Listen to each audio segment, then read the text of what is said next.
We have about 60,000 patients currently followed by New Mexico Heart Institute. Being able to stratify the patients based on disease process to make sure they're getting the optimum medical management is pretty important for our clinic. Using our current EMR, we weren't able to really identify patients as a collective whole based on disease. We had to identify the patient name first and then find out if they qualified for certain therapies or if they were optimally medically managed.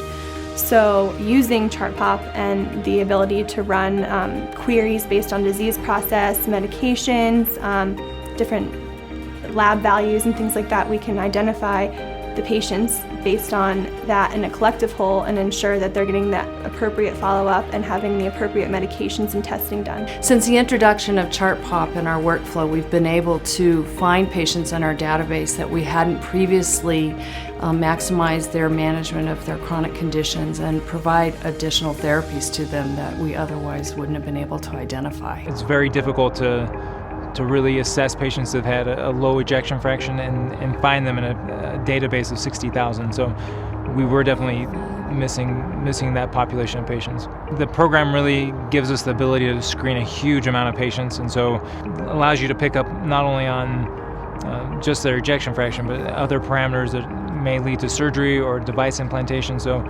really helps our practice encompass and plan for the treatment of their heart failure.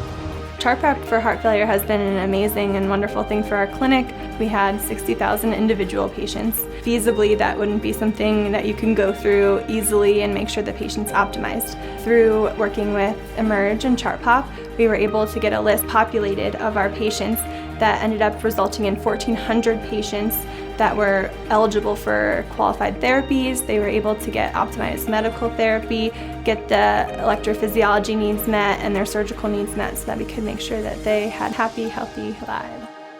The electronic medical record without Emerge is filled with unstructured data that you can't search or sort in any reasonable fashion, and so Emerge takes that data and turns it into structured information. The patient population tools allow us to follow the quality that our doctors are delivering and to make sure that the New Mexico Heart Institute is the best place for the patient to get care.